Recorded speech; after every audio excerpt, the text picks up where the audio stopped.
नमस्कार दोस्तों, current affair और रोचक जानकारी चैनल ऑनलाइन गुरुजी में आपका स्वागत है। दोस्तों, शुरुआत करते हैं आज के महत्वपूर्ण करंट अफेयर व्याख्या सहित ऑनलाइन गुरुजी चैनल से।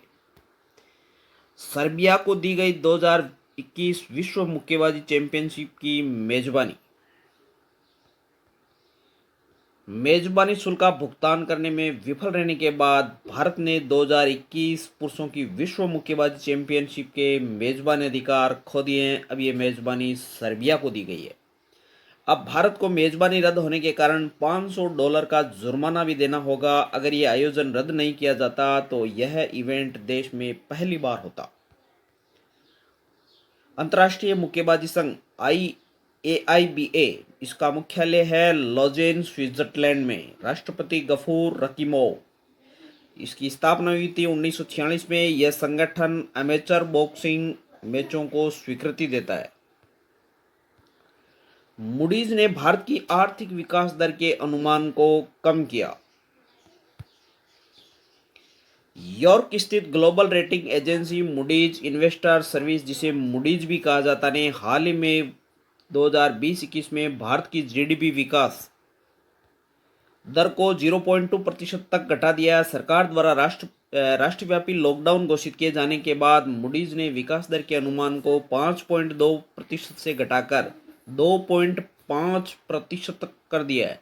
हालांकि मूडीज ने यह पूर्वानुमान भी लगाया है कि वर्ष 2020-21 में भारत की वृद्धि दर 6.2% रहेगी। क्या है ये मूडीज, इसके बारे में जान लेते हैं। Moody's investor service Moody's corporation के अधीन एक अमेरिकी क्रेडिट रेटिंग एजेंसी है। यह एजेंसी सरकारी तथा वाणिज्यिक इकाइयों द्वारा जारी बॉन्ड्स पर वित्तीय अनुसंधान का कार्य करते हैं। स्टैंडर्ड एंड पुअर्स तथा फिच ग्रुप के साथ मूडीज को विश्व की 3 सबसे बड़ी क्रेडिट रेटिंग एजेंसियों में से एक माना जाता है। इसकी स्थापना 1909 में की गई थी। ऋषि कपूर का 67 साल की उम्र में निधन हो गया। बॉलीवुड के मशहूर अभिनेता ऋषि कपूर का निधन 30 अप्रैल 2020 को हुआ। वे लंबे समय से कैंसर से पीड़ित थे।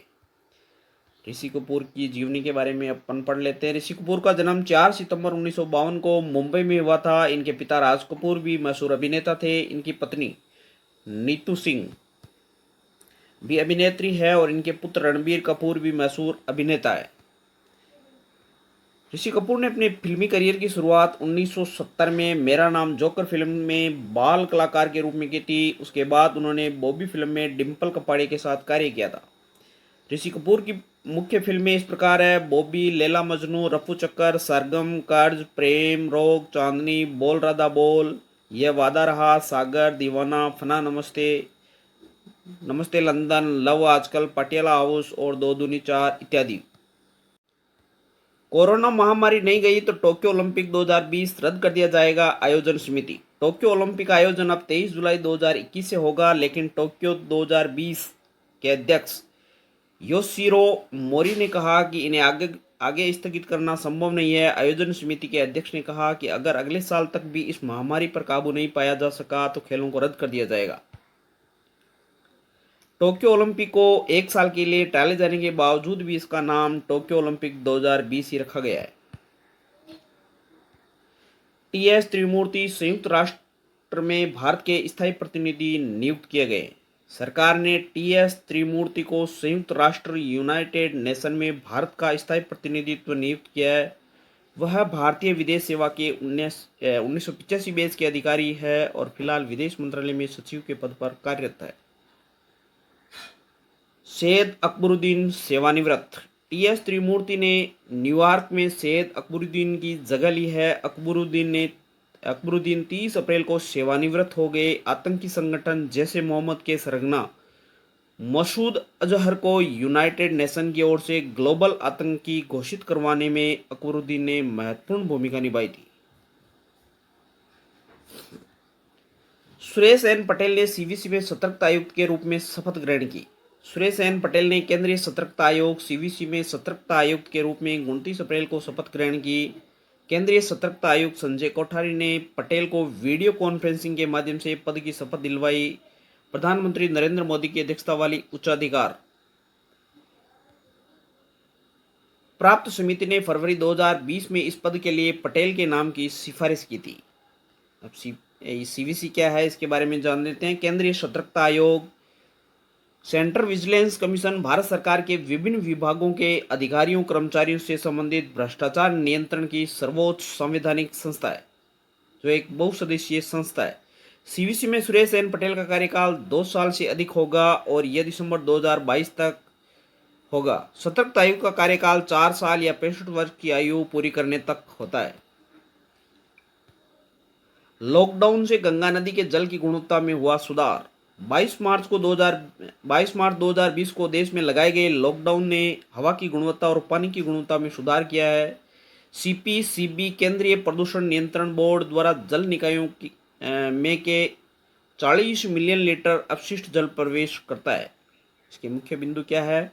एक नदी के जल प्रदूषण को बायोलॉजिकल ऑक्सीजन डिमांड बीओडी के आधार पर मापा जाता है। गंगा प्रौद्योगिक अपशिष्ट और अनुपचारित सीवेज के लिए डंप यार्ड बन गई थी। 1985 के बाद से गंगा एक्शन प्लान के साथ गंगा को साफ करने के लिए कई योजनाएं और कार्यक्रम शुरू किए गए हैं। 2015 में गंगा को स्वच्छ बनाने के लिए सबसे बड़ी पहल नमामि गंगे शुरू की गई थी। आंध्र प्रदेश सरकार ने जगन्नाथ विद्या दिवेना योजना शुरू की है। आंध्र प्रदेश राज्य के मुख्यमंत्री वाईएस जगनमोहन रेड्डी ने एक नई योजना शुरू की है जिसका नाम है जगन्नाथ विद्या दिवेना। इस योजना के अनुसार शुल्क प्रतिपूर्ति आगामी शैक्षणिक वर्ष 2020-21 में कॉलेज खातों के बजाय सीधे माताओं के खातों में भेजी जाएगी। आंध्र प्रदेश के बारे में एक नज़र देख लेते हैं। आंध्र प्रदेश के राज्यपाल विश्वभूषण हरिचंदन, इसका मुख्यमंत्री है आंध्र प्रदेश के वाईएस जगनमोहन रेड्डी। इसकी राजधानियां हैं अमरावती और हैदराबाद। नागालैंड ने डीजल, पेट्रोल और मोटर स्पिरिट पर कोविड-19 उपकर लगाया है। नागालैंड ने डीजल, पेट्रोल और मोटर स्पिरिट के लिए कोविड-19 उपकर लगाने की योजना शुरू की है। गौरतलब है कि राष्ट्रव्यापी लॉकडाउन के चलते आर्थिक गतिविधियां काफ़ी कम हो गई है, जिससे राज्यों को राजस्व की कमी का सामना करना पड़ रहा है। इसलिए राज्य पेट्रोल पर डीजल का उपकर लगा रहे हैं। आयुष्मान भारत दिवस। 30 अप्रैल का दिन भारत में आयुष्मान भारत दिवस के रूप में मनाया जाता है। इसका उद्देश्य सरकार और निजी स्वास्थ्य सुविधाओं के लिए वंचित और आर्थिक रूप से पिछड़े लोगों तक पहुंच प्रदान करना है। तो ये था आज का महत्वपूर्ण करंट अफेयर। अब अपन चर्चा कर लेते हैं आज के महत्वपूर्ण प्रश्नोत्तरी के बारे में।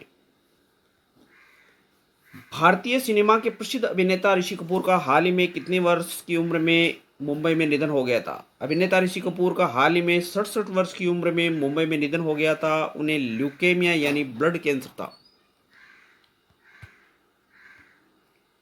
संयुक्त राष्ट्र संघ में किस वर्ष भारत के परमानेंट प्रतिनिधि नियुक्त किए गए सैयद अकबरुद्दीन अब रिटायर्ड हो गए? वर्ष 2016 में हुई थी इनकी नियुक्ति। भारत में परमानेंट प्रतिनिधि नियुक्त किए गए सैयद अकबरुद्दीन अब रिटायर हो गए। ब्रिटेन ने हाल ही में अक्टूबर या इससे पहले खत्म हो रहे चिकित्सक और स्वास्थ्य कर्मी का वीज़ा कितने साल के लिए बढ़ा दिया गया है? तो चिकित्सक और स्वास्थ्य कर्मियों का वीज़ा 1 साल के लिए बढ़ाने की घोषणा की है। केंद्र सरकार ने कितने हजार करोड़ के सेंट्रल विस्टा प्रोजेक्ट पर स्टे लगाने के लिए से सुप्रीम कोर्ट ने इनकार कर दिया है। केंद्र सरकार ने 20,000 करोड़ के सेंट्रल विस्टा प्रोजेक्ट पर स्टे लगाने से सुप्रीम कोर्ट ने इनकार कर दिया है, जिसके तहत संसद के दोनों सदनों के लिए ज़्यादा से ज़्यादा सदस्यों की क्षमता वाले नई इमारतें बनाई जाएगी। एनआईपी टास्क फोर्स ने अंतिम रिपोर्ट में अगले कितने वर्ष में 111 लाख करोड़ रुपए का इंफ्रास्ट्रक्चर निवेश करने की घोषणा की है? National infrastructure pipeline task force ने अंतिम एनआईपी रिपोर्ट में अगले 5 वर्ष में इंफ्रास्ट्रक्चर निवेश बढ़ाकर 111 लाख करोड़ रुपए का इंफ्रास्ट्रक्चर निवेश करने की घोषणा की है। अमेरिकी सरकार ने किस कंपनी की 5 फॉरेन साइटों को ब्लैकलिस्ट कर दिया है? अमेरिकी सरकार ने ई कॉमर्स कंपनी अमेजन की 5 फॉरेन साइटों यूके, जर्मनी, फ्रांस, इंडिया और कनाडा को ब्लैकलिस्ट कर ई कॉमर्स साइट अमेजन पर अमेरिकी प्रशासन ने नकली और पायरेटेड प्रोडक्ट्स की बिक्री करने का आरोप लगाया है। प्रसिद्ध बैंकर सुरेश एन पटेल ने किस आयोग में सतर्कता आयुक्त के रूप में शपथ ग्रहण किया है? प्रसिद्ध बैंकर सुरेश एन पटेल ने हाल ही में केंद्रीय सतर्कता आयोग में सतर्कता आयुक्त के रूप में शपथ ग्रहण की है। 1 मई को विश्व भर में कौन सा दिवस मनाया जाता है? 1 मई को विश्व भर में विश्व श्रमिक दिवस या अंतर्राष्ट्रीय मजदूर दिवस या मई दिवस के रूप में मनाया जाता है, जिसकी शुरुआत 1 मई 1886 से हुई थी, जब अमेरिका की मजदूर यूनियनों ने काम का समय 8 घंटे से ज्यादा न रखे जाने के लिए हड़ताल की थी। आईसीसी ने T10 लीग में एक फ्रेंचाइजी के मालिक दीपक अग्रवाल पर कितने साल का प्रतिबंध लगा दिया है? अंतर्राष्ट्रीय क्रिकेट परिषद आईसीसी ने T10 लीग के एक फ्रेंचाइजी मालिक दीपक अग्रवाल पर भ्रष्टाचार रोधी जांच में बाधा डालने के बाद 1 साल का प्रतिबंध लगा दिया है। वे संयुक्त अरब अमीरात में 2018 में हुई T10 लीग में एक फ्रेंचाइजी के मालिक थे। 2021 में प्रस्तावित विश्व बॉक्सिंग चैंपियन की मेजबानी भारत की जगह किस देश को दी गई है? 2021 में प्रस्तावित विश्व बॉक्सिंग चैंपियन की मेजबानी भारत की जगह सर्बिया को दी गई है, क्योंकि मेजबानी राशि भारत अदा करने में असफल रहा था। किस संस्थान ने अल्जाइमर अवरोधक विकसित किया है?